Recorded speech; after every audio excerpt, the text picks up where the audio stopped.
Welcome to The Money Moment, where you'll discover insider secrets on how to save time, energy, and money when buying, selling, refinancing, renovating, or maintaining your home. This episode is brought to you by Laurie Savino of RE/MAX and Brian Diaz of United Mortgage Corp, your trusted advisors for all things real estate. Now, here's your Money Moment.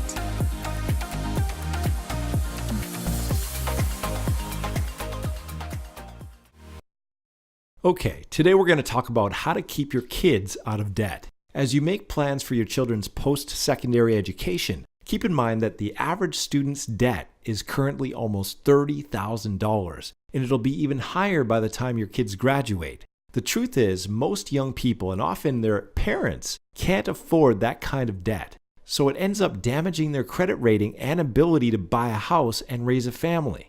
The best way to prevent such problems is to avoid massive student debt in the first place. Here are 5 tips to avoid student loan debt.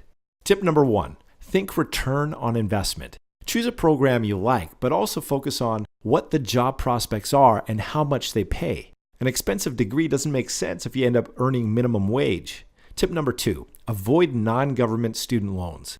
Even government loans can lead to major debt problems. But when you get into private loans, the interest rates are usually much higher and there's less repayment flexibility.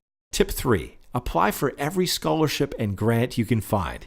Even if your marks weren't fabulous and your parents aren't poor, you may still qualify for aid. Some scholarships are based on volunteerism, community interest, non-academic skills, etc.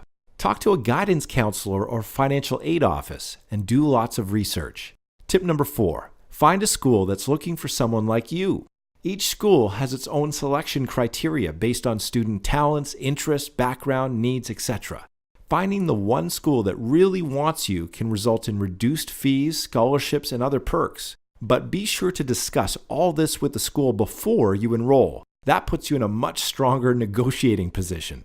Tip number 5, smart mortgage strategies. You can also use your mortgage to help fund education. You can free up money for your early retirement contribution by taking advantage of many mortgage lenders' skip a payment feature. Or when the time comes, you can do an equity takeout to cover tuition fees so you end up paying affordable mortgage rates instead of expensive consumer loan rates.